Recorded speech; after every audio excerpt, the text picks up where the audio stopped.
You're very welcome to the Irish Political Roundup with me, Roisin the Cleric. And me, Paul Brophy. Roisin, we have a very special show this evening. We do indeed, Paul. One that I've been looking forward to for many a year now. Exactly. This is you've interviewed these three phenomenal women separately on local radio, and this is something you wanted to do before you left, which unfortunately you didn't get to do it, but through the magic of YouTube, we're able to do that. So tonight we're joined by the three wise women of Kilkenny local politics. We're joined by current sitting councillor for the North Kilkenny area, Maire Hilda Cavanagh. We're joined by two former mayors of Kilkenny, Maire Fitzpatrick, who was a member of the Kilkenny Borough Council from 1999 until 2014, when it was abolished, and I'm sure we'll get into that and the rights and the wrongs of that. And Maire was also a member of Kilkenny County Council from 2006 until 2009. She was co-opted into the late Joe Cody seat on Kilkenny County Council. And we're also joined by another former mayor of Kilkenny, Betty Manning. Betty Manning was a member of Kilkenny Borough Council from 1999 until 2012, and she was also a member of Kilkenny County Council from 2009 until 2012. Ladies, you're very, very welcome to the Irish Political Roundup. Thank you. Thanks, Paul. Thank you. Yeah, I suppose we'll start with you, Maire Hilda Cavanagh. You were elected to Kilkenny County Council in 1974, which was, if my maths is right, 49 years ago. Firstly, what kind of was the motivation to run at the time, and what was your kind of earliest experience of being on Kilkenny County Council? Because I can imagine at the time there wasn't too many females there. There were two of us, Margaret Tynan and myself.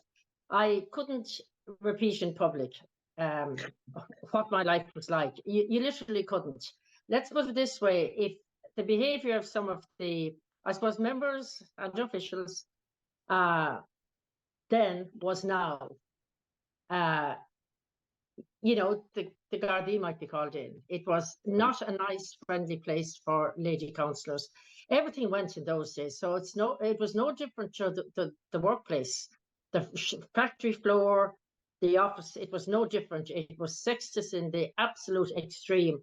That being said, what you didn't know didn't trouble you. You accepted it as it was, and you got on with it. And in general, officials and councillors were very kind to me, very nice to me. Margaret Tynan and I struck up a great friendship, but I was also very friendly with the men on the council right across the board. Like, some of them kind of treated me like a child, but they didn't mean to treat me in an infantile way. It was like one of their children, because they were all old enough to be my father and some of them to be my grandfather. But why I went in the first instance was public service. We were reared in an atmosphere of that at home, of wanting to help others. My early life, after my Leaving Cert, I actually joined a novitiate. I spent 2 years there, intending to spend all of my life at the service of others, with a veil in my head, but it wasn't to be. I was far too talkative for the convent. I was very spiritual then, I still am, and I have no regrets. But that was why I had to fight to get on, to get to stand for the council. Unlike, I know the ladies that are with me, I think they were inveigled upon to stand, but nobody asked me to stand, nor did they want me either at the time. So that's it. I talk too much. That's my biggest problem now. But I think you'll have to be able to cut me off so give the other ladies a chance.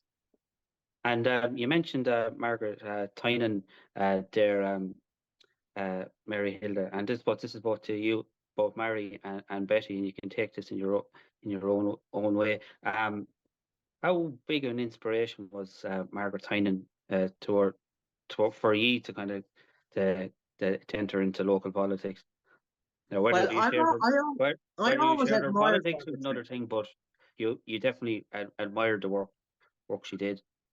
Yeah, well, I always admired Margaret Tynan from afar. But I also admired Maire Hilda Cavanagh, because I had been reading different things about her, and it would give you fairly good ideas. But I became very good friends with Margaret Tynan and Mrs. Boyd up there, even though they weren't my party. Yes. Maybe after a meeting in the corporation offices, Margaret Tynan, you get a phone call and you'd be summoned to the house to explain to her what was going on, and sometimes it wouldn't be in her nicest voice now that she would summon you to it. But talking with her, she had a different spec on it than I would have had. I suppose I was nearly like the lamb to the slaughter. I was asked by the Labour Party to know would I run. Now I know I was a community activist at that time, because the one thing I don't like and never will like was to be dictated to. I would prefer be spoken to. And I had a huge issue with the local authority deciding what was going in where. And that's how I became so outspoken about the situation within the city itself.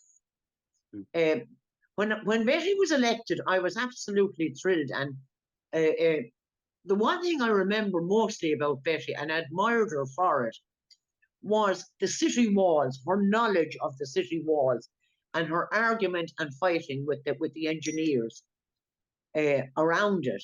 And it was great to have another female there. And then Kathleen Function came on for a while as well. So that left 3 of us. But I think we got on fairly well, and we respected each other's parties and that. But the times were different back then, Paul. It's not the same now from where I am looking back in. When we were all there together, everyone was kind of had an idea what was coming up and how you would discuss it and how you would come to an agreement on it. I find the council that's there now don't have any decision-making powers. Yes. And it's like as if something is presented to them and they accept it. Now, I don't know how Betty or Mary Hilda feels about that. Yeah, Yeah. that's interesting. Yeah, totally agree with you, Mary. And in fact, what I would say, it's dangerous putting important decisions in the hands of people who don't have a price to pay if it goes wrong. And that's the way it is. Exactly as you say, Mary, that I haven't been at any meetings. I would love to go to some meetings to hear how different things are, especially the ones which would be talking about the city and you know what's going on at the moment, and this new plan called SUMP. They love coming up with these SUMP and Smarter Travel, and they always come up with some new jargon to fill out. But to go back to how I started, very much like Mary, myself, Evelyn White and Mary all became members of Kilkenny Borough Council at the same time. Because a lot of the older members were retiring. So we all came in together in 1999. And like Mary, I was approached to join the Fine Gael party and to run in the upcoming June elections. So I had 6 months to sort of get my act together. And Mary, unlike you, I wasn't very political. I wasn't aware of politics locally. So I was really in the deep end very suddenly. But wouldn't change it. It was a great experience. Look at how well you both did, because you were both great colleagues of mine when you were on the county council, and I bitterly regret it when you both left. I haven't seen Betty much. We met occasionally, but Mary I've met a good bit more. It's because we, as I said earlier on, that we were born within a few days of each other, and we were both called Hilda Cavanagh in those days. Really? Yeah.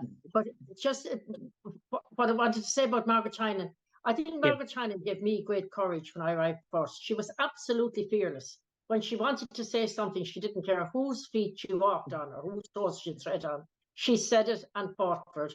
And I adopted the same mantra. She'd been in the Borough Council for 7 years as an independent, I think, at that stage, or a business representative. She only joined Fine Gael before the 74 election and was elected to the council and was chairperson on her first day. But she was fearless, as I said, right to the bitter end, before she retired.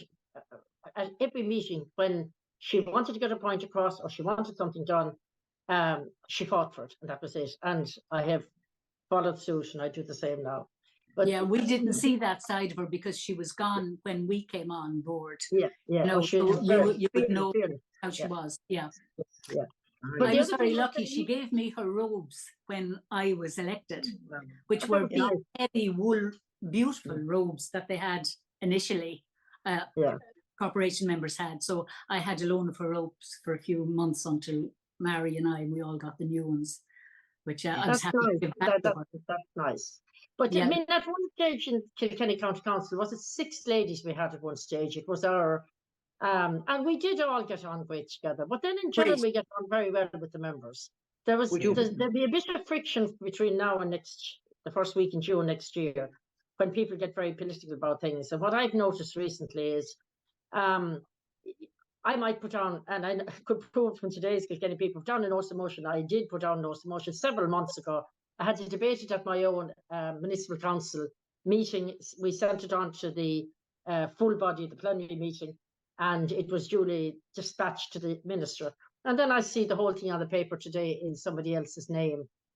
Somebody else demanding exactly what I got full agreement for several months ago. And little things like that are a little bit annoying, but you wouldn't want to let it get under your skin. But that's what I mean by political. You wouldn't notice in your day, Mary, and Betty's day, you wouldn't notice that people were different politics. We fought for what we thought was right and stuck to our guns and got on well together and got the business done.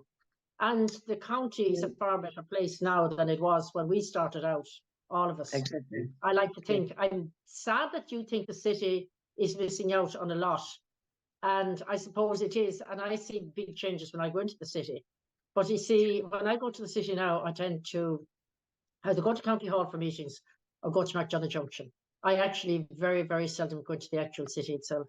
Very disappointing to hear that. Yeah, I go to McDonough Junction. Yeah. It's handy. It has a shop. Be like that because it's so complicated to get around the city. Yeah. That is one of the biggest problems, the driving through the city, having to go from one end all the way across to the other, and then the parking problems as well. I mean, I personally feel that delivery should be done before 5 o'clock and 8 o'clock in the morning to free up the high street, because what I have noticed in later times is there's a lot of people now, well, the older, I suppose I'm older myself, well, maybe, that have these, the stickers, the disability stickers. Yes. And they're not able to park on High Street. And I've seen people coming up out of the market yard and trying to walk up High Street to get to a chemist or whatever. And I just don't think it's the delivery should be gone early in the morning from 8 o'clock and just let the flow of traffic happen, and more parking for people with disabilities. Was the case when we were councillors. There was no parking on High Street except a couple of disabled spaces. That's right. Yeah. Parking all the way down both sides of High Street and traffic going the one way. So it proves that there's room for a two-way system. And in fact, if I was a Green Party member, I would be abhorred that we're sending people, instead of going over John Street, we have to go out on the ring road to come back around. So we're in the car 3 times longer, using 3 times as much petrol. Exactly. So I mean, it's and as it is, it's crazy over there on the ring road, and they won't be finished now, I hear, until November. If you're at one side of the city and coming across the ring road, you wouldn't want to be leaving at 5 o'clock in the evening. You'd want to be gone at 3 o'clock to get back. Yeah. It's really hard on people working when both parents are working. It must be really difficult. It is incredible. But when the only time that I go in, I ring the city as well, because I go up the Kennyswell Road up that way to get to Seville Lodge when I'm chairing an interview board. But in the old days, it took 40 minutes to go to Kilkenny. I'm 40 kilometres away. It took 40 minutes to go. Now I have to give myself an hour if I'm to be in time. And it takes 50 odd minutes. And if the Loretta and those are going to school, it could take forever. But anyway, we'll that's for another day. But they can't help people have to go to school. Yeah. The other regret, Mary Hilda, I would have had around the county council is the fact that there were 6 females sitting there at one stage.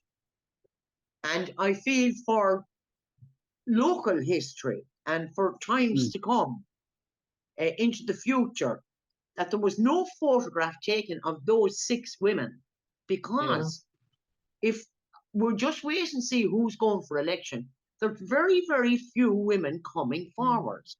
Yeah. You But know, there, and Mary, if it's any consolation to you, there are very, very few men coming forward. I understand that in North Kilkenny so far, anyway, Fianna Fáil have nominated the 3 sitting councillors. Fine Gael are going to nominate, I understand, the 2 of us that are there. I don't know what Sinn Féin are doing, and I don't know what Labour are doing. There is one Sinn Féin councillor there at the moment, but it appears there are no names. Normally, about a year before an election, you'd have people making a lot of noise about the fact that they were going for election. Please God, they want to make the election easier for us. I'm maybe thinking selfishly at this stage.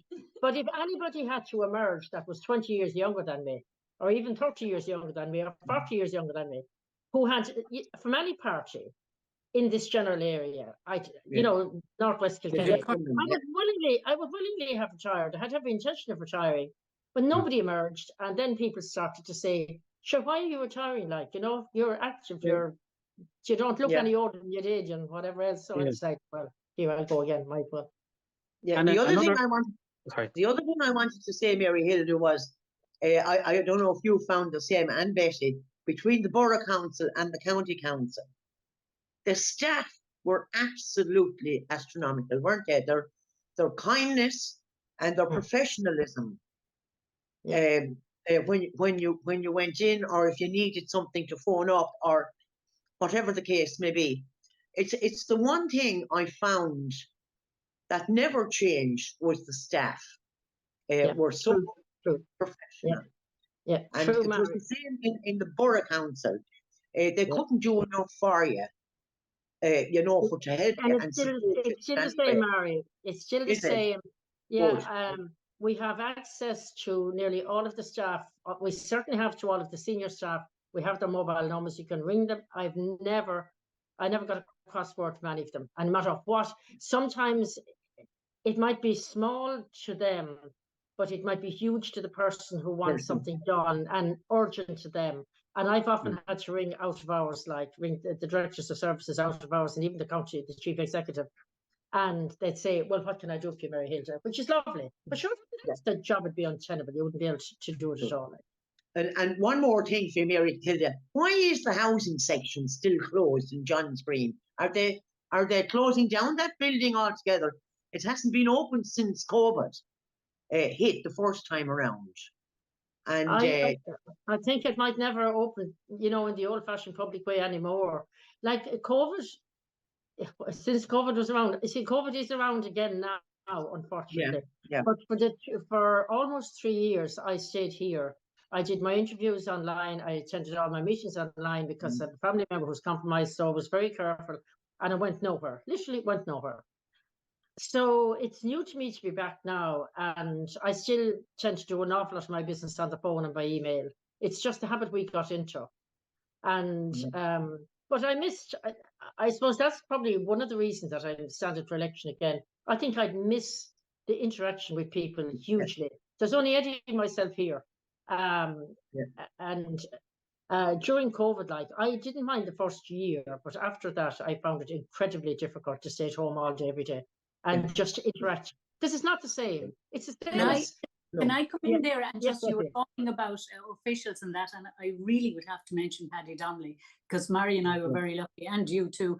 Paddy Donnelly was the county manager in the first number of years when we were elected, and he so understood the role of a councillor, and he was happy to meet us privately and talk over our issues. And you know, I know things changed with the thing with the county manager, now known as the CEO. After that, I would always mention Paddy Donnelly as being so supportive to every one of us in the Borough Council, and more importantly, understood the role of the councillor. And he had a wonderful personality. If it's any consolation, somebody was describing, now I've got on very well with the county managers since Paddy Donnelly, but he was like a father figure to me as well, and still is to this day.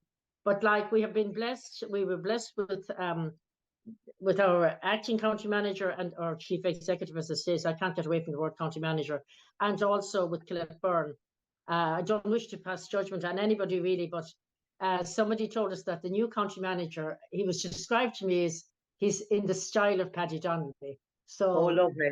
Oh, yeah. Yeah. so Well, that's that something should to look be a forward to. success. Yeah, Plus, even though we resist outsiders coming in to a certain extent, sure, we all do, the same as we resist change. But sure, that's part and parcel of our generation. The next It is generation, indeed. our children's generation, they're all for change. They'd walk out of a permanent job in the morning and hang around and hope to get another one then maybe. Whereas Yeah. I'm the very opposite. Like, I wouldn't leave one till I'd have another. And here I am after the 49 years, looking forward to another 6. But anyway, that's it. But I agree with you, Mary. There hasn't been a line written about female representation in Kilkenny County Council. No. Maybe it's something that you people that are retired could do in your spare time, yourself and Betty now. Well, I think what- if we got on to Anne Marie Walsh there in the county council, she would sort it all out, because every now and again I'd have contact with Anne Marie down there, and I find her absolutely amazing. Yeah, she's amazing. Yeah. She is, and she does wonderful work, and she's another lovely personality. But I mean, I feel very strongly that women in politics, as in our age group, you know, can only give so much of their time, their energy, even of their speaking. And we're only making pathways, as Margaret Tynan did for us, for the females of the future. And I personally think that should be recorded. And if all of the females that were involved in the last number of years were to have a photograph taken and perhaps Paddy Donnelly there in front, I think that because I'm sure in years to come, Roth House or someone is going to be looking for these photographs. Absolutely. Because they're a part of local history, and there will somebody be studying them. Well, we need to encourage new young people to, like Mary Hilda, you were saying, there's nobody sort of, men or women, was sort of coming forward in droves. They can learn on the job. They may think it's more complicated than it is when you're a councillor. It's not. There's a lot of common sense involved in it. It's not complicated, but it is time consuming in the extreme. Yes. Meetings are held during the working day. So anybody who has a 9-to-5 job seriously could not be a county councillor. Couldn't. Yes, but there are plenty of people. There are plenty of people, and in the past they've managed their teachers, people who are self-employed. People have, if you're genuinely interested, I mean, not everybody is, but for the few who are, you know, I think, you know, transition year is always a great year for people to learn, you know, the whole area around being a councillor, your connection with the county council, development plans. To understand all that would make it easier for them to be interested in politics later. Right. Yeah, Great. the demands of the job. Yeah, but the demands of the job in terms of meetings. In the old days, you had quarterly council meetings, and then you'd have the estimates, and then you might have an odd special meeting. Now you have a monthly meeting plus the estimates, and sometimes we would be in maybe a meeting per week, every week in a row, literally. We have workshops all the time. We have training days, and then we have our subcommittees as well. So the time spent at meetings has increased enormously, but also the demands of the job. I mean, there are days here when I wouldn't hardly have time to get the dinner. I'd be either on the phone or on the computer or emailing or whatever, and people calling. That's not as common as it was. But I find it is, I definitely couldn't hold down any kind of a job. In the old days, like I did a teaching job for 14 years, but after that I came home here. And as I said, there was only Eddie and myself, and I helped on the farm, which I love. But I used to be able to do my garden. Now I'm not. Now it's I think maybe it's more onerous on the county council, maybe. Yes, it is. But then we're salaried now. We get a salary now of 28,000 a year. It's taxable, but it's there. So you don't need to hold down a full-time job. You could hold down a half a job and put it with your salary, and you'd make a decent job out of it then. Yeah. But anyway, we're really interested. Yeah. If you're interested, yeah. But I mean, at political meetings, you probably would remember in the old days, the hall would be full of people at a branch meeting. Now, just scrape up 5 or 6. We thought it was us. Then we found out being involved with the Labour Party vanished in our area as such, and there is no Sinn Féin party in this side of the world at the moment anyway. Long may it last. I have to say that they'd all stay vanished from that until after next June. I don't mind after that. But the general interest is gone out of politics. Yeah. And, Yes. and public service and volunteerism. Now, I think the GA are the huge exception to the volunteerism, where I was at a match last night. My 5-year-old and my 3-year-old grandsons were hurling. But there were 4 sets of matches going on at the one time. And there were dozens of volunteer people there helping them out. And then all the parents were there that brought the children to the matches, and the grandparents were all there to look on. And it was volunteerism at its very best. But it's not evident, apparently, right across the board. Now, we have a very good Visit Ball Society in Galmoy as well. And then there are these new town teams in Urlingford and Johnstown, and they're giving hugely of their time.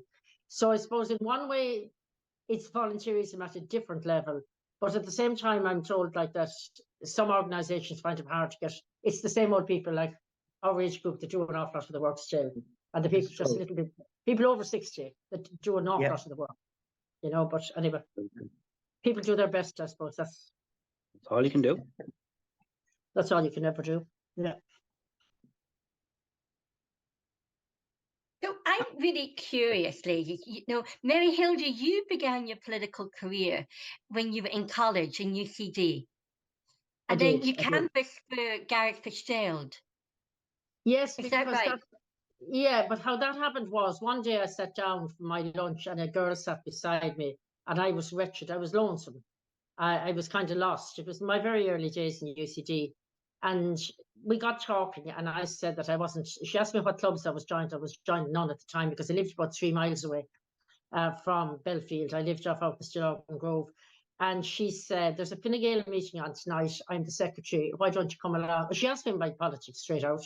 And in those days, people had politics. Now people couldn't care less. Well, a lot of young people wouldn't entirely know. They vote for people as opposed to parties. But I said it was Fine Gael, and she said, there's a meeting tonight, will you come? I did, and joined the branch. And Gareth Fitzgerald was the TD representing Dublin South East, and Belfield was part of Dublin South East. And that's why I used to canvass with her, you see. That's why I canvassed for him. And then he was a lecturer of mine in economics as well, so it helped. And he was a really nice person. You know, he was a real fatherly figure as well. Lovely man. And so then you came down and then you ran for your first election. Yeah, I came down home then. I went to work in a hotel in Durrow as a barmaid in those days.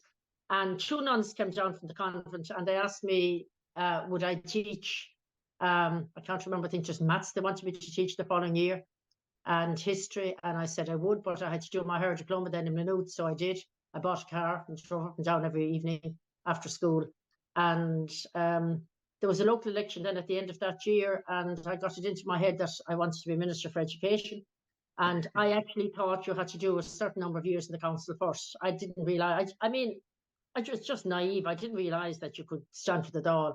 But anyway, I decided I'd stand for the council. And I thought you'd have to stand a few times before you'd be elected. That there was no such thing as getting elected first day, but miracles do happen, and I was elected on the first attempt in 1974. And I loved the council, and my ambition for the Dáil went out the window, but whether just as well because Phil Hogan arrived a few years, maybe 8 years after that, to the council, and he had Dáil ambitions, and I was happy where I was. So that finished my career as a Minister for Education before it started. And all I wanted to do as Minister for Education was to abolish the Leaving Cert and bring in continual assessment. I thought Leaving Cert was a barbaric exam. I still do. Yeah. But there is an element of continuous assessment there now, and there wasn't in those days. It was all crammed into 4 or 5 days. I'm sorry, Mary Hilda, you weren't on the Borough Council with us.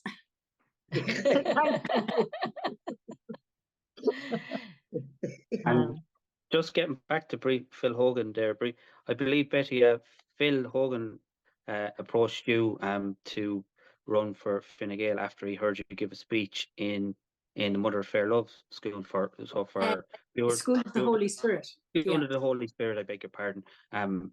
For our listeners and viewers out there, so the School of the Holy Spirit is a school in Kilkenny for children who would have additional needs. So that's kind of how you got your start. Yeah. I think that was it, because shortly after Phil rang and said, could he meet me? And I thought it was something about the school, and maybe he wanted to get somebody into the school or something. But he called up to the house and he asked me, would I join the Fine Gael party and run in the elections that were coming up 6 months later. So that was, I was sort of gobsmacked. It was the last thing I expected, but I said I'd do it, and delighted I did. Maybe a bit skeptical about local politics and local democracy now, but I wouldn't have changed it for anything. It was a great, whatever, 13 years or however long I was there. And I, from my own kind of experience, from, you know, seeing people interact, when you have a son or a daughter with an additional need, you have to learn to be a politician very, very quickly. So do you think that's kind of, you know, you were advocating for your son for a long period of time? Do you think that kind of gave you a good kind of foundation as because we're going into politics? Because when you go in, you're advocating on a range of different issues. Yeah, you do need a huge capacity now when you're going into local politics, because you're going to come up against all the issues, whether it's special needs schools or whatever. But I was involved in fundraising for special needs schools and the ISPCC. So when I went canvassing, I had never canvassed in my life before. So going around knocking on thousands of doors was, you know, very much a learning experience, great experience, because I met people I hadn't met for years and knew well from school and everything. So it was that first canvass was fabulous from that angle, from meeting all the people I knew. But that was how I started. Yeah, Phil Hogan came and asked me would I join up and run in the elections that were coming up. So you know, special needs, yeah, you do have, you know, you're aware of what's needed, and you know, nothing is ever perfect, you know, and young mothers who suddenly find themselves in that whole world of special needs have to advocate for themselves. It's an ongoing battle, you know. No situation is perfect. And SOS now is where my son is at the moment, and he absolutely loves it, and there's lots going on there. That's fantastic. And Mary, you're a different party to Betty and Mary Hilda, but you still go on fantastically well. The late Seamus Patterson and Joe Cody, I'm sure they were a big kind of influence in getting you to stand for the Labour Party at the time. It was Joe Cody that approached me first. Seemingly, I had got some press time for my, as Mary Hilda would say, opening my mouth too high, too loud. But to do with the communities, and he approached me first, and I said, oh, I'd have to think about it. So there was a knock on the door one particular night, and when I opened it, it was Joe Cody and Seamus Patterson at the door. So they came in and they had a cup of tea and that, and they spoke to me about it, and I said, look, I don't know, would I get elected? And they said, well, we'll do everything in our power to help you. So then I had a meeting with Tony Patterson was there that time as well, and I had a three-way meeting with them. And I decided, yes, well, it was a good way of getting me out of the house and the housework. So I did go for it. I loved the canvass. I absolutely loved canvassing, because I'm a talker anyway, and I could talk forever at the doorstep. And people would know me, and the older generation, what I really loved about the canvass was, who are you? Where are you from? Who was your mother? These were the questions that you were asked. But I will tell you one funny story that actually did happen to me. I was canvassing in a particular area one night, and a couple of the women that were with me said, be careful now going into that lad's house. He's a bit of a character in there. So anyway, I said, sure I will. I went in, I knocked on the door, and he came out. God, he said, you're a fine fettle of a woman. And I said, God, thanks very much for that. And he said, what do you want? And I was explaining to him. And he said to me, I'll tell you what, I'm going up the stairs. Will you come up and we can fool around? And I said to him, I just have to finish this canvas and I'll be back in an hour. I sang that gate when I was coming out. I never went back near it, but he was just a character, and I was telling the woman what he was saying, and she said, that fella's always like that. She said, "You know what age he is?" And I said, "Geez, I don't." 87. 87. But I always remember him now, and Lord God, sure he's dead since. But the people that you meet on the doorstep are extraordinary people. They have survived so much, you know, and you would hear lots of stories. Did you find that, Betty? You'd hear lots of hardship stories and and different things, you know, and then they'd be giving out wonderful people. Yeah. other marvelous people, how they survived so much, you know, and they just got on with life. Yeah. And when I hear all these things about these new projects starting up and community gardening, neighbourhood watch and all the rest, the best neighbourhood watch was ever in the place was years ago with the neighbours out chatting at the gate. Because they knew and saw and heard everything. And they kept an eye on everybody, you know, and sadly that's not there. Youngsters respected other people's parents. They respected elders in the community. You wouldn't misbehave. They looked up to them. Totally. You know, and sadly all that is gone, and I don't know how we lost it. It's very sad. Yeah, but it's the same as the respect for the clergyman and the member of An Garda Síochána and the teacher and the politicians, national and local. Like, there was great respect for us. I like to think there's still a bit of it there, but there was huge respect for us. But like, what's going on now with Facebook and the physical attacking of people, like, it's scary. Absolutely. We were told to upgrade our personal security. Like, I have a light on 24 hours a day. Well, it's not. It's on. It comes on at night and stays on all night. But like, I would never have done that in my life. Like, in fact, when we were reared with the back door open, they shut it, but they didn't lock it.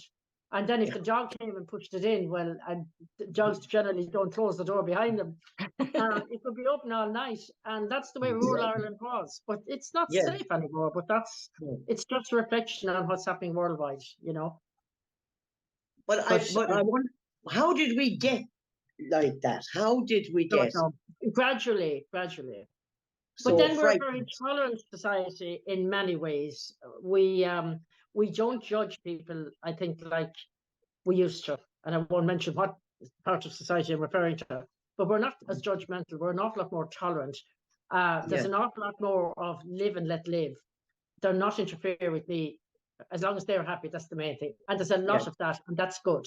So we have come a long ways in many ways. But our expectation of life is, as somebody said, it's not based on need, it's based on want. I don't need this, but I want it, you know. Yeah. And also parents. I mean, I know it's very difficult once children become teenagers, you know, to control them, hold them back a bit.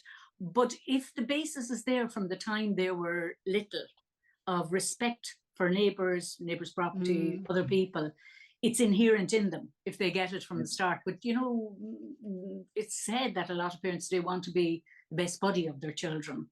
No, be parents first. And if you get, you know, well brought up to the age of 12, 13, 14, when they become those teenagers that are with others, there's a better chance of them sort of remembering who they are, respectful, if it's already inherent in them, coming from their parents, coming from home. That's true, yeah. And years ago growing up, it was always like the community brought up all the children in the community. You were frightened if your neighbour would tell you off and tell your mother, you know. You know, it was always the community, and if a neighbour told you off, it's like, oh my God, I'm going to get into trouble. Totally. And you didn't take offence of your neighbour telling you off. You know, and you wouldn't tell your parents. You know, you just sort of tried to behave, and you had respect for them, really. Yeah. Sure, this is it. Well. And how can we bring that back? How can we bring back that That's the $1 million question. Yeah. I still think, and I'll go back to the GAA as well. And I think it's a wonderful organisation that instills discipline into children. As I said, my son trains the under 5s in Galmoy. But like from an early age, then they know what they're to do. And there's an under 7s and an under 8s. And this is in all the parishes. We were in Oliver yesterday. We're in Johnstown last week. We'll be in Galmoy on Saturday.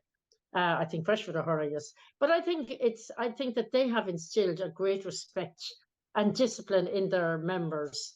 And they really are all out to get everybody involved at all levels. And while you're involved in the discipline of a sport, well, then you're not going around creating devilment.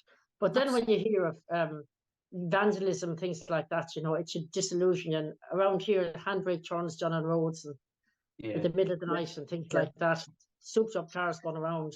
They wouldn't be from my side of the border now; they'd be from far away. But we don't know who they are. But we're, you know, it's that kind of thing that I hate. I absolutely hate it.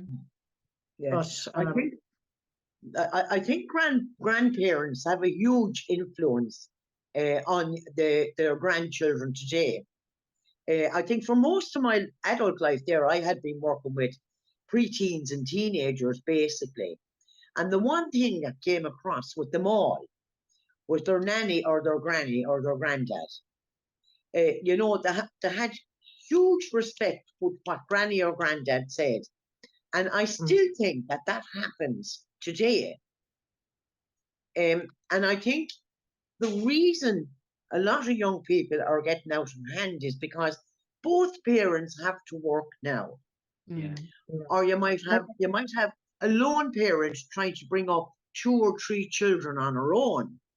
And every time she turns around, she's getting ridiculed by somebody.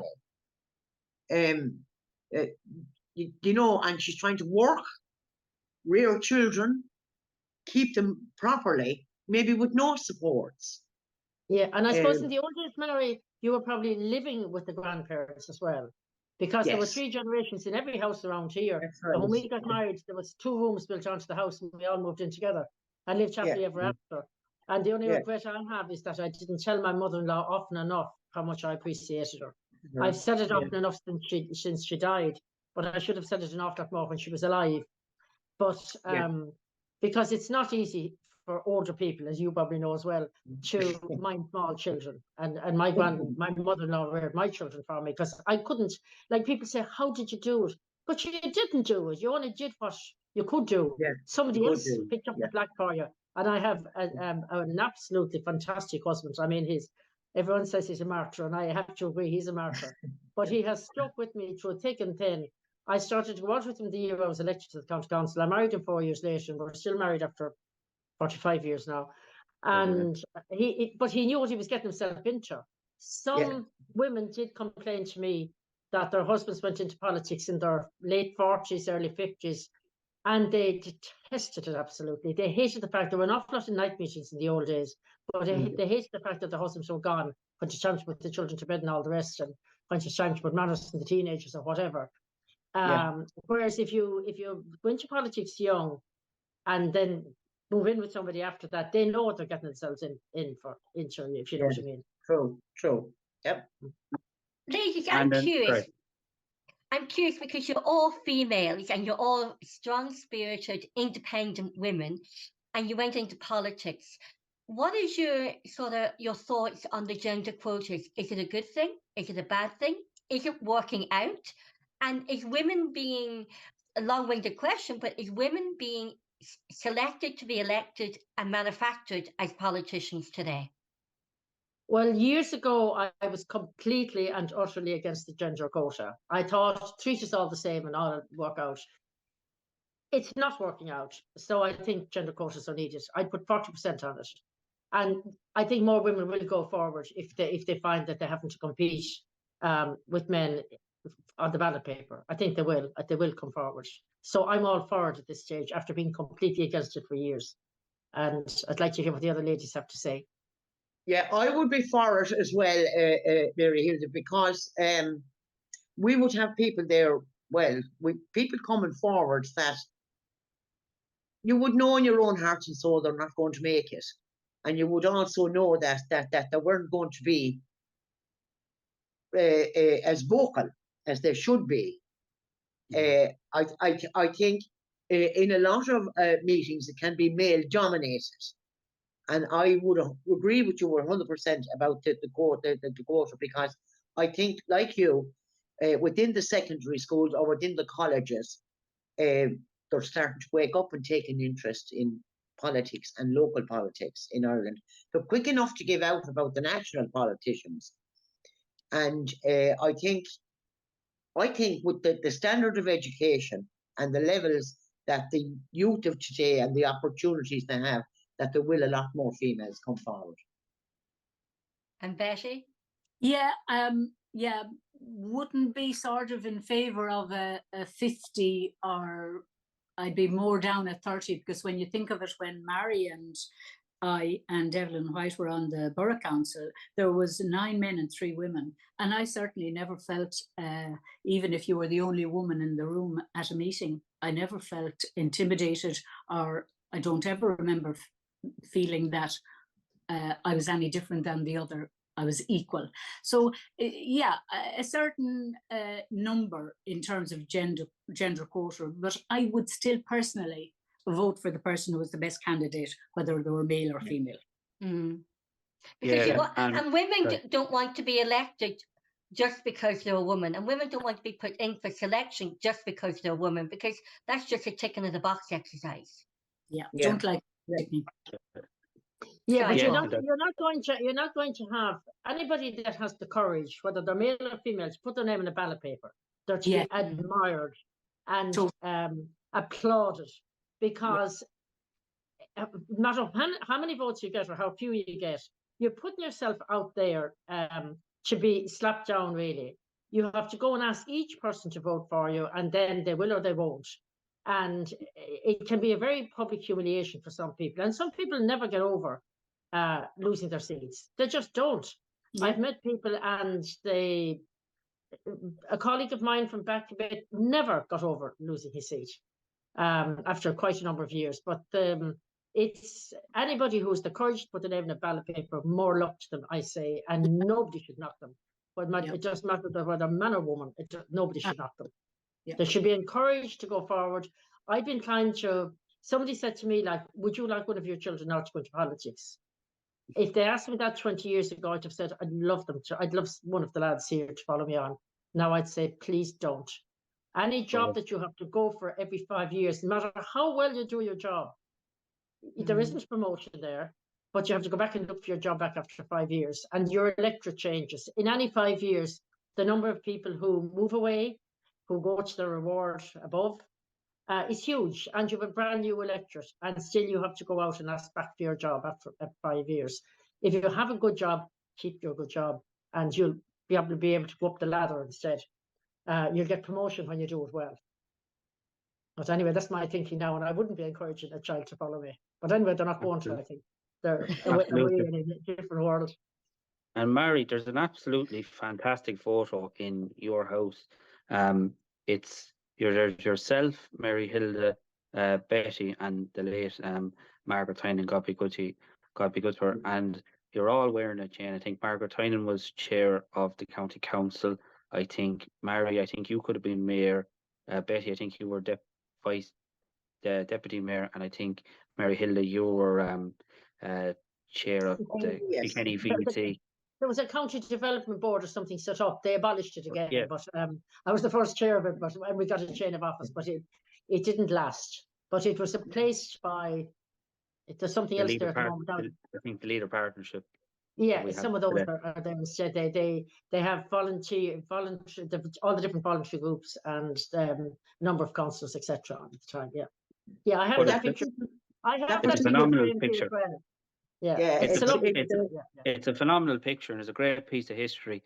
I don't think ever since did four women hold significant offices like that in Kilkenny. So you must look back on kind of things like that with great pride, to be there as a group and what you were able to achieve.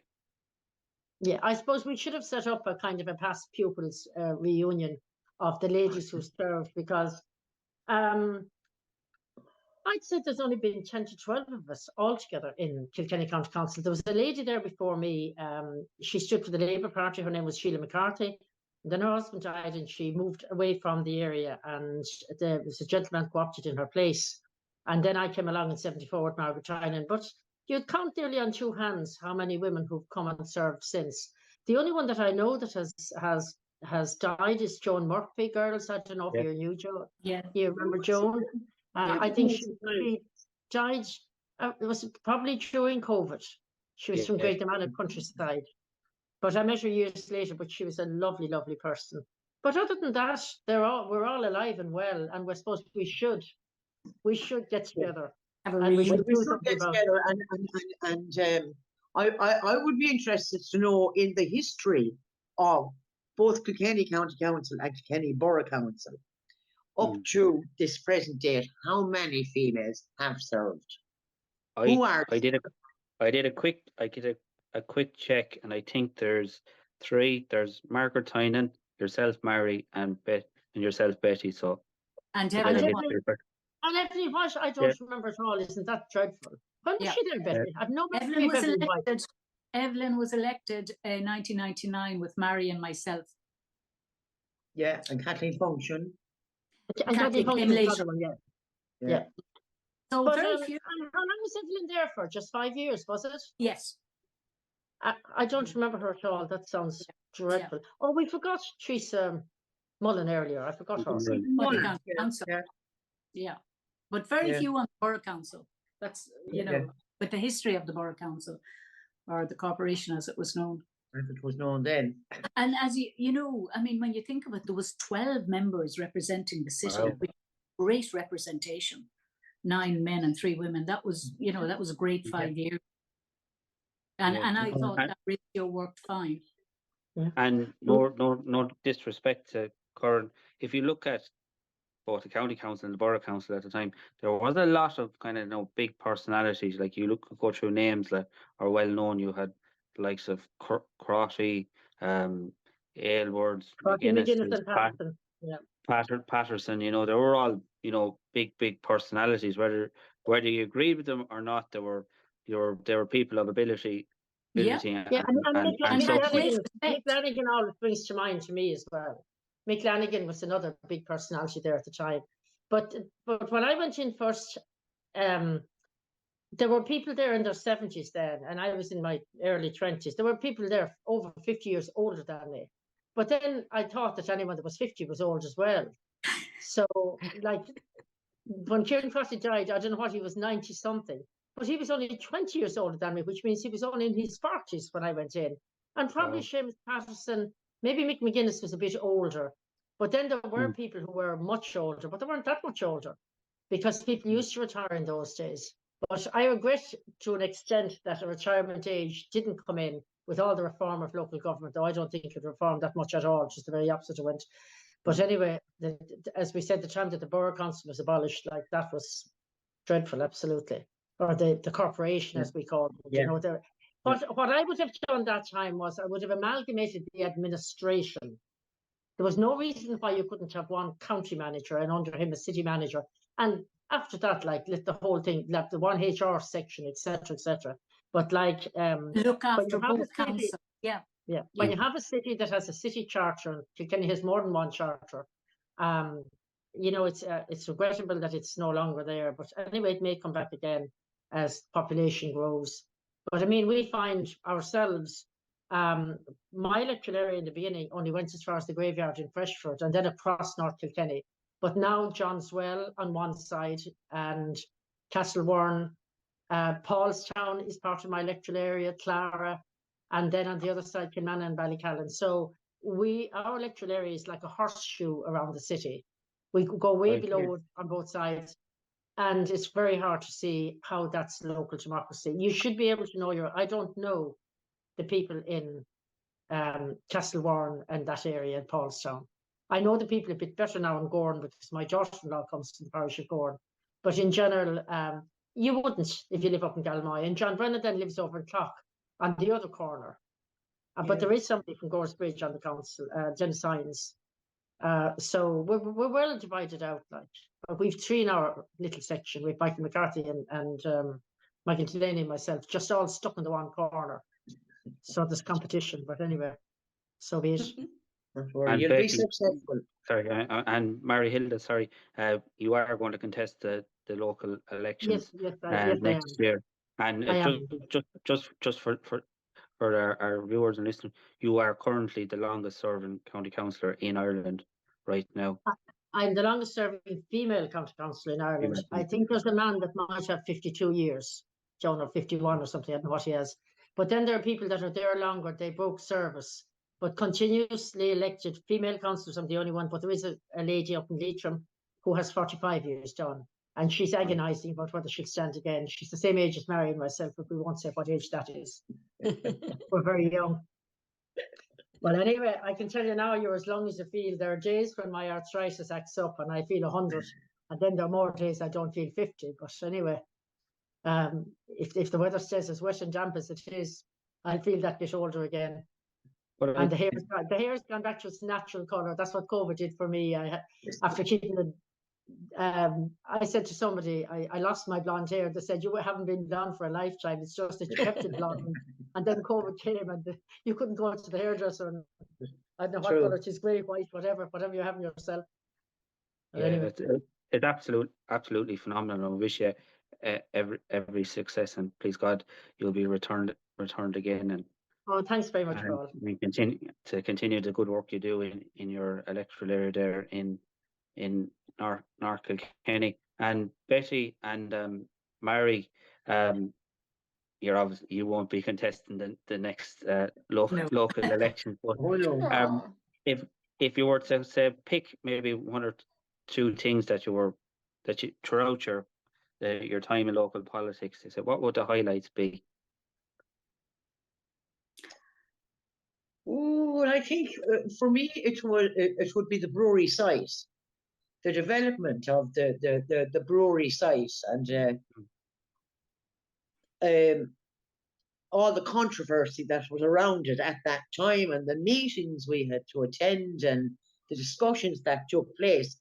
And I might add, Paul, I'm not happy with what's going on down there anyway now, because that plan completely changed to what plan was presented to us way back. And my understanding was we were to have a technological university down there. Yeah. And to my understanding, again, the forms were signed with that in mind, because that would have been the only thing for me that would have pushed it over the line, but that didn't happen. So that was a big thing for the city. And they bought it for a brilliant price, 2.5 million. But you look at it now, it's money very well spent. Well, it was money very well spent. They got it for little or nothing, all right. But I'm not happy, because there isn't a technological university in Kilkenny. Says we need some kind of a third level in this city. There's enough of our young people having to travel up and down to Dublin, Waterford, Carlow, wherever else, at Lone Maynooth. They're leaving there every Monday morning and they're gone. And we need something down here. It's too expensive. The only consolation is that it's third level, because it's post-leaving cert school has been sanctioned for Kilkenny that will have 1,000 students. And quite a number of them will do their first year of college there, no matter what college they're going to, because there's a new stepping stone now from leaving cert to third level. It's as an alternative to the point system. So we're kind of getting a backdoor version of it. I'm bitterly disappointed that we didn't get, I thought we might get an agricultural faculty into the brewery site, and it appears that we won't. And I also thought, as an alternative to that we would get something in relation to the arts, the fine arts, those arts, because we're such a city of culture, and Arts Week is currently taking place. Yeah. I mean, what's gone on for the last few days has been absolutely fantastic. I went in on Sunday and I was blown away, absolutely. But it is very disappointing. But when that college opens, it will change things quite a bit, and it will keep more students in Kilkenny. But I agree with you. Where would it be placed, Mary Hilda? Where would that college go? I'm not sure that they have decided, but it may well be on the Kells Road. Yes, Yeah. But it's not. I don't think any documents are signed. But there, as you probably know, like that there's going to be a new Gael school and a new City Vocational School out on that ring road. I don't know, Circular Road, is it? I don't know the city well enough. But no. Things are an awful lot better than in the last 50 years. And Betty spoke earlier about people with additional needs. But things have come a long, long ways, especially in the sphere of education. And that's my passion in life, is education. Education for all. That would be my own personal slogan. And, I'm still involved. I'm chairman of the Board of Management of Chleirigh in Johnstown, which now has, I think, close on 700 students. So when the school was built initially, it was for 300 students. But every facility and any facility that could be there for people with additional needs, we have 2 of those special units there, and also we have all the nationalities there, and we have in recent times hired numerous teachers to teach people that English is not their first language, etc. But it's I shouldn't be blowing my own trumpet to my own local school, but it is a fantastic school for students with ability and with difficulties, and with it's irrelevant what your background, what your ability is, you will be well looked after there. And I'm very proud of that school, and I'm very proud to be associated with it for the last, I would never have been associated with it unless I was a councillor and a member of the VC first and then the ETB. Yeah, and I agree with you 100%. I was on the Board of Management out there for some years, and it is an amazing school, and it's great to see it going from strength to strength. Thomastown is another very good VC school out there, and it's that's gone from strength to strength over the last number of years too. As the City Vocation School has in recent times. The City Vocation School is now expanding, and again, there are huge opportunities for students there. Good, great, that's great. I'm curious, ladies, because we've just gone past the hour. You've been very, very strong women within our community. And I mean strong, I mean very active and very passionate about the community here in Kilkenny. Say if there was one, maybe one thing that you've done you're very proud of, or maybe 2, and maybe if you were to do anything different, what would you do differently? Betty, do you want to go first? Well, okay, I'll give it a shot. Yeah, I mean, there's lots of things that you're involved in and that come to fruition while you are a councillor that you may have put on the table. But a lot of the stuff at the end of the day, when it happens, it is teamwork. You have the support of all your councillors. So you'd hate to be sort of saying, well, I got this done, I got that done. There's lots of things you're delighted that, yeah, I know I put that on the table and it has worked out and all of that. So, I wasn't there. Mary was talking about the brewery site. I think I was retired when that whole thing came on board. So Mary, it's quite interesting listening to you talking about it. Sort of the more we discuss things here, you get sort of interested in everything that's happening again. Yeah. So we'll have to meet up to have a little private discussion. Oh, I'd love that. Yeah, we should really do that. I can't even stop and leave my phone number in there for you. But yeah, there was lots of things. I think again, I'm basically a community background and community person. But there was one particular housing estate in Kilkenny that you might have remembered it, and I won't mention the name, but their toilets were up the back garden. Oh, I do remember that very well.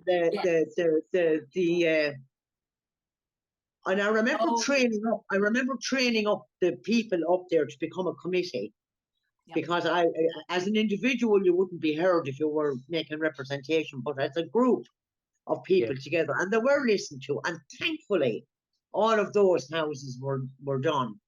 And when I drive past up or down or across, I just feel proud of myself that I kept fighting that particular fight. I do remember that, Mary, and that we all trailed up with a couple of members of the executive in tow. Yes, that's and right. What we saw was nothing short of a disgrace. I think all the members were shocked. Yeah, And They were, yeah.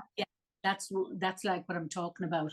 We Okay. sort of Yeah. were all very conscious of that. Yeah. That was But very other much. than that, then I was very proud to become mayor there a couple of times, and proud to be working with the people that we worked with. I mean, there was the Paul Cuddy, Pat Crotty, Michael Lanigan there. You know, we worked with some very astonishing people, and they had wonderful minds. But what I found about them all was men think differently than women. I find women are more practical and common sensey. Men think off the top of their heads. Now, We're maybe Probably true. We're complimentary, Mary, and that's why we need a good mix. Yes, I would say We're complimentary to each other. And we Yeah. weren't made the same, and I'm glad we're not the same. But we're Yeah. very complimentary, and as you say, we are practical. We've no choice but to be practical, I suppose. practical. Yeah, true. So that's me. And Mary Hilda. Well, I'm very proud of my involvement in education. But we talked earlier on about the commitment, the meetings and the big decisions and all that, but that's half of our role. The other half of our role is representing people who come to you because they need you. They need you to do something for them. They need you to get in touch with people. They need you to fill up forms. They need you to apply for grants for them. They need you when they're in trouble. They need you to talk to their daughters or their sons for them. Everything, like you're a councillor in every sense of the word. Yeah. And it's the accumulation of all those things that has made my life worthwhile. And that's where I get my job satisfaction from. I don't get my job satisfaction from sitting out through a 4-hour meeting and something decided at the end of it. I get it from all the little things.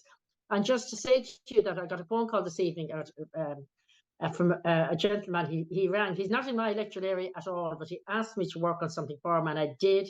And he rang me to tell me it came to fruition and to thank me. And I was like a cat purring before he was finished. And he said, and now I move, and I still won't be able to vote for you. And I said, it doesn't matter, but I kept thanking him. And I told him that I was coming to do this interview later on. And I said, and I'm going to mention the fact that you rang me and you made my day, because this morning I had so much council work built up. I was totally overwhelmed. I made a few calls, and then I did a wash up, and then I made a few more calls, and I did something else. It was one of those days where I felt nearly overwhelmed by the volume of what I had to get through, and I got through a lot of it. Tomorrow's another day. But that then in the evening, it was just lovely. And that kind of thing happens to you every now and again. But I also met a woman yesterday evening, and she said, when are you coming around again to canvass? And she said, you wouldn't come in for tea the last time, but you're to come in this time. You'll be getting the votes anyway, but come in for the tea. So think like that.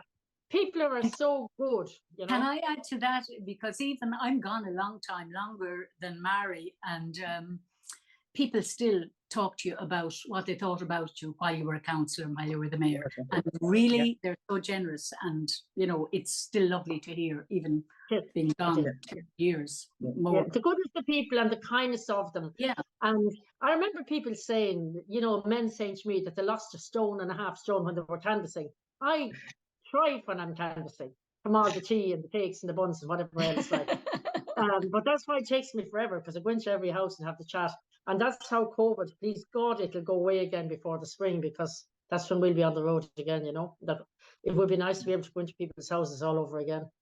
And I forgot to mention before we finish up, I probably should have said this earlier. I was actually talking to your former colleague on Kilkenny County Council, Maire Shortle, and I said we had Mary Hilda, Betty and Mary on, and I said, would you send me some of your thoughts? And he said, for Mary Hilda, he said, the only time Mary Hilda parted with money was when she lost a €20 bet to see who would top the poll in the Ballyraggan electoral area.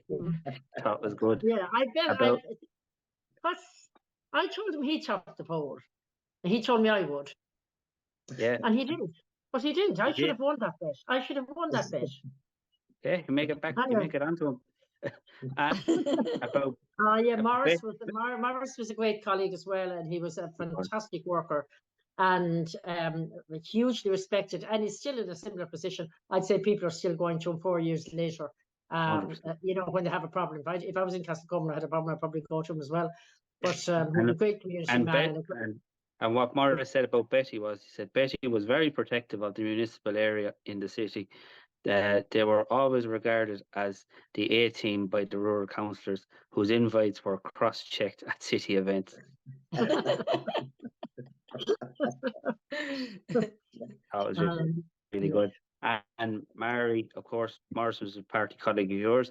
Mary Fitzpatrick was a terrific community worker, a legend in the city. She had the pleasure of bringing around an ambassador and Seamus Patterson on a canvas in the heart of her stamping ground.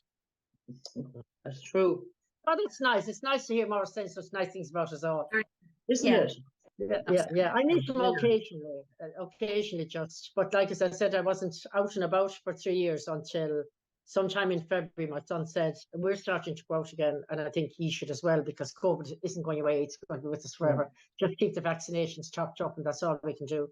And I started to move back again to normal life, to go into shops again. For ages I wore the mask, and then I left off the mask. But I hope that we don't have to go back again to masks, and I don't think lockdowns will ever happen again. But and Yeah, very, you know, at the moment I see people wearing masks, but I think for me, I have they're to the be well. people, they're the people generally who have it, or who are afraid that they have it.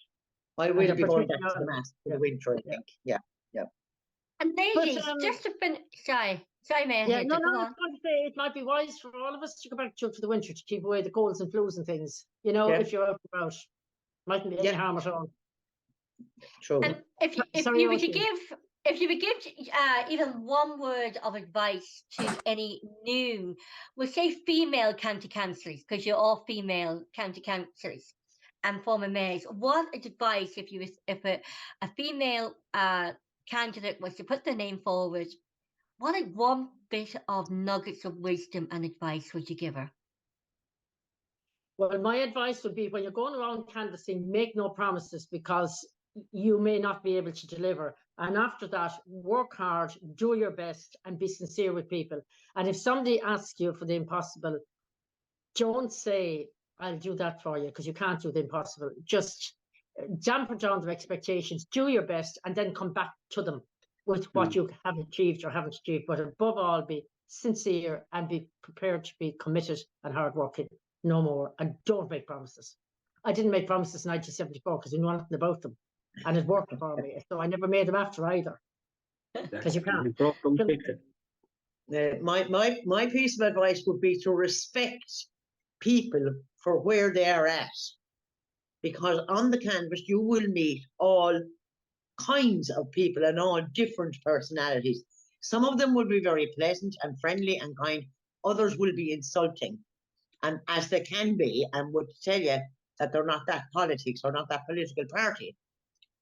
But again, I would say, once you get in, once you are elected and get in there, listen to what the other councillors, the way they go about their business, and learn from them, and then use your own stuff. It can be tough going. You can let it intimidate you if you wanted to, but if you're a fighter and you're after fighting an election, you'll come through it and be successful. It's hard work. There's long hours in it. You're not appreciated at times, but I always found it very satisfying. True, Mary. Thank you, Betty. And Betty. Yes, and I would say, give people your time. I know it's probably the most precious thing you have. A lot of people just want to share something with you. They mightn't necessarily want you to move mountains, but if you have the time, give them as much time as you can. If you are trying to make an impression and you want to do well as a councillor, and you're talking about the electorate who are going to vote for you, hopefully again and again, give them your time. And then, as Mary said, I think it's very good to listen to your other councillors, meet up with them, listen to what they have to say. It's always good to hear both sides of the story, and you can learn a lot by listening to the councillors you work with, and work as a team. Don't be afraid to have cross-party support and work as a team once you're elected. That's really important. We have a very good system. The three whips, we have Tomas Brannock, who actually represents the Labour Party, but he's the whip of the technical group, Andrew McGuinness and myself, and we work extraordinarily well together. And we share, and we have meetings, and we talk to each other on a regular basis. And then we have meetings then with senior management now and again as well. And then we go back to our own groups.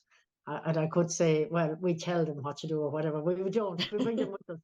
But like we might already have made decisions, I suppose. But the thing about listening to people, sometimes somebody would ring you, and after about a quarter of an hour, when you're mad to get off the phone, you'd say, well, what exactly did you want me to do? And they would say, nothing, but I wanted to talk to you. And that's all. You see, in the old days, they went to confession. Now, they told their sins, but they had a chat with they told their sins if they had a sin. I don't believe there were any sins in the old days. But a lot of people who went to confession certainly had no sins. But they had a chat with the priest, and they told him all their troubles. And now there is no confession. At least I don't think there's any confession. COVID certainly wiped it out if it was there. But people need somebody to talk to. And not everybody will go to a paid psychiatrist or counsellor or whatever. They'll talk to their local counsellor. And that's your time. You're dead right, Betty. Give them your time. And Mary, you hit the nail on the head. Respect everybody and listen to them. I think you're that's a very interesting point you made there, Mary Hilda, because I remember reading somewhere the late Frank Lusky, who's former leader of the Labour Party, said people will come to you with three things. They'll either come to you with the impossible, try to get you to do something illegal, or they're just they're coming to you because they're lonely. Yeah. Impossible, illegal. What's the third one? They'll either come to you for three things. They'll come to you with something that's impossible, or try ask you to do something illegal, or they'll come to you because they're lonely. Yeah, that is so true. And ladies, you talk about, I know when I was on my stint on the local radio, I know if you told anyone that any of you three ladies was coming on, the listenership went up. And Paul, I'm sure you're still receiving that message loud and clear. 100%. Three wise women and three phenomenal women as well. Yeah. Women of substance, three phenomenal women of substance, because that's what it is. Thanks very much. We'll take the compliment. Thanks very much. But it's the truth. And I agree. I won't talk about myself, but the two ladies that you're talking to, if I'd never been in politics, I would have known about them. Just from reading the Kilkenny People or whatever. But and they've left a great legacy behind them. And it's lovely when you're going up the steps to City Hall, the way you can see Betty and Mary. And we were in City Hall a couple of times lately, and it was lovely. It's lovely to see the pictures on the way up the stairs. But so many people in Kilkenny really respect you, they value and they appreciated the work that you're still doing, Mary Hilda, and what Betty and Mary contributed to the communities in Kilkenny. So never forget just how much you are valued and respected and appreciated by the citizens of Kilkenny. And because I knew when I was on the radio, the listenership, the text messages, and the phones were always hopping. That's nice. Paul, anything last to say? Oh, I think we've said everything we can say. Firstly, ladies, thanks a million for taking the time to sit down and talk to us here on the Irish Political Roundup. It's been a really, really interesting conversation, really informative, and I think it was great too as well. It flowed nicely, and it was like a chat you'd have in the pub or something like that. But I really enjoyed it, and like I said, thanks for your time, and wish you every success and happiness for the future. Thanks very much, Paul. Thanks, Roisin. Betty, you're more than welcome. We must meet up for the chat. We must. Yes. We will. Yes. It would be lovely for us all to meet up again. Yep. Good.